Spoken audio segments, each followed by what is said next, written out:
The news day continues here on One News Now. I'm Charles Lejano.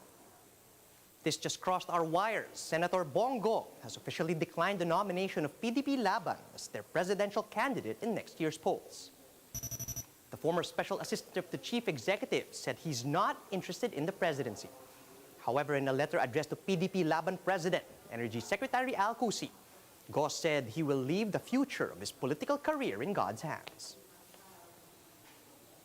About an hour ago, healthcare workers started staging simultaneous National Heroes Day protests in Metro Manila as they demand the release of special risk allowances. Workers from St. Luke's Medical Center took part in today's walkout, and they are holding small placards expressing their dismay with the health department's supposed neglect of health workers. Aside from the release of their benefits, frontliners are also calling for the resignation of Health Secretary Francisco Duque. They also want the Central Health Development Office in the NCR to be abolished for not serving its function of providing benefits for those in frontline response. Other medical workers are also staging protests in other private hospitals all over the metro. Another group of health workers is also eyeing to stage walkout protests on Wednesday, September 1. Alliance for Health Workers National President Robert Mendoza says frontline workers from at least 10 private hospitals around the nation will participate in Wednesday's protests. 30 to 50 medical workers from each of these hospitals will take part in the walkout, and Mendoza tells Radyo 5's Filon that the group wants to hold Health Secretary Francisco Duque accountable for lapses in the provision of workers' benefits during the pandemic.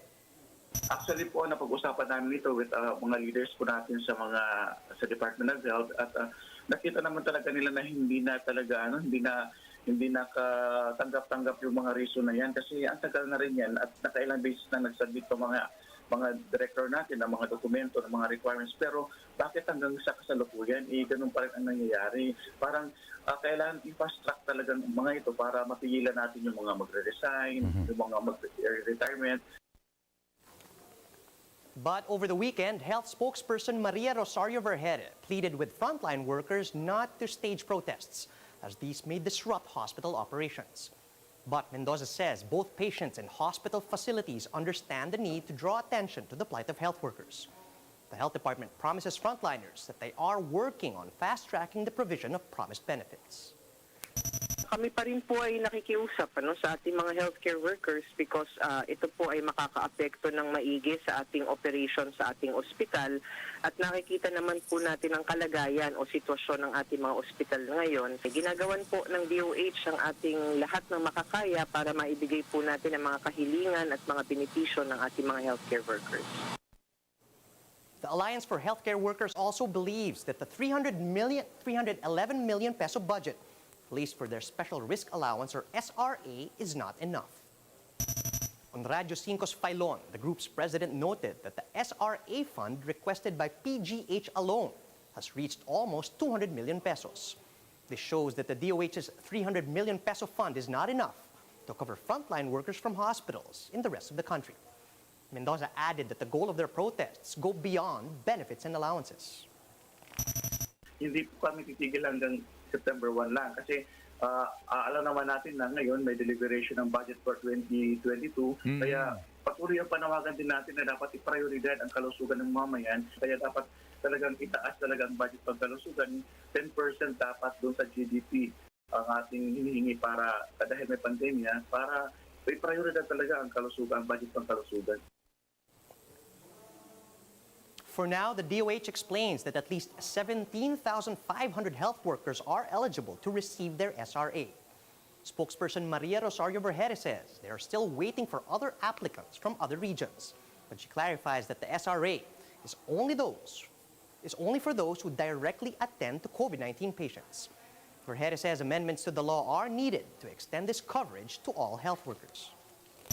Nakikipagtrabaho po tayo sa ating mga legislative bodies kung sakali para po magkaroon ng amenda itong batas para maisama na po lahat ng healthcare workers.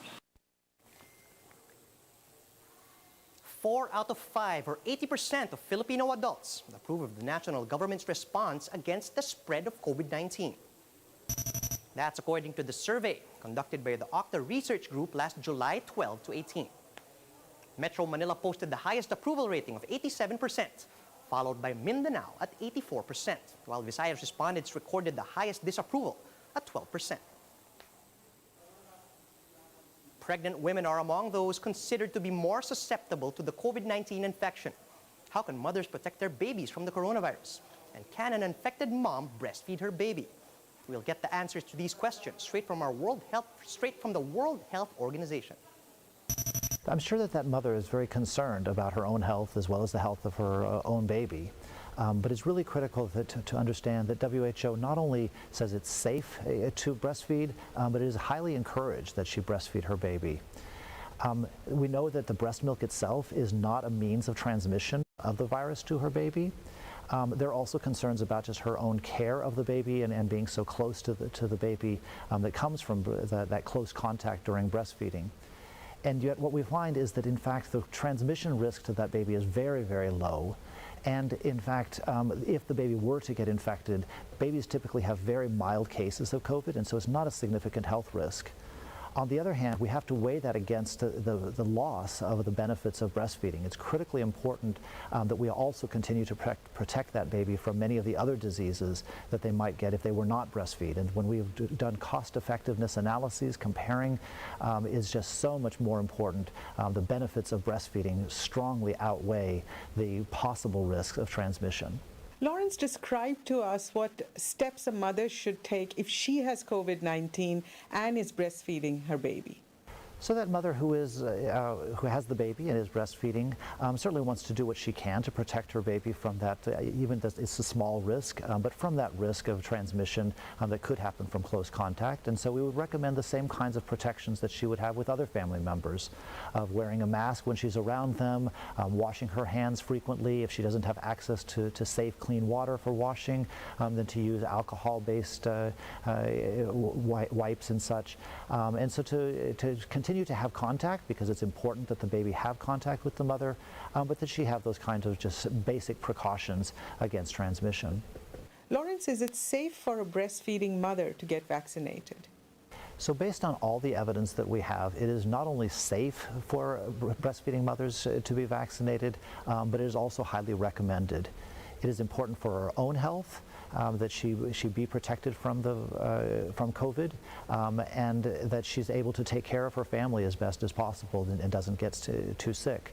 There is no evidence that the vaccine would allow for the virus to be transmitted to the child, and there is no reason that the vaccine would be any less effective in a breastfeeding mother than in a non-breastfeeding mother.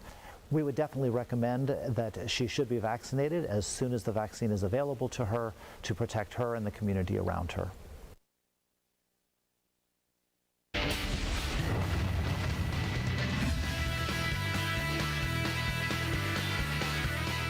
Filipino para-swimmer Ernie Gawilan wraps up his Tokyo Paralympics campaign today. This comes after he finished 10th in his last competition, the men's 100-meter backstroke, the Tokyo Aquatics Center earlier this morning. Likewise, Gary Bejino also did not qualify for the final round, the men's 50-meter butterfly event. Bejino placed 14th out of 16 swimmers in the preliminary heats. Time now for a quick look at today's headlines. Nearly 70% of COVID-19 samples that were sequenced last Sunday tested positive for the Delta variant. More than 70 areas in the country are now under the Health Department's Alert Level 4 due to the increasing number of cases of the Delta variant. And People's Champ Manny Pacquiao arrives in the country a week after losing to Yordenis Ugas. And those are the top stories of the hour. Join us again later at 12 noon as we continue to monitor the day's biggest stories. You can also catch One News on Signal Play. Register for a free account now at www.signalplay.com so you can stream One News live anytime and anywhere. I'm Charles Lejano. Mask on, wash hands, and stay safe, Philippines. We are One News.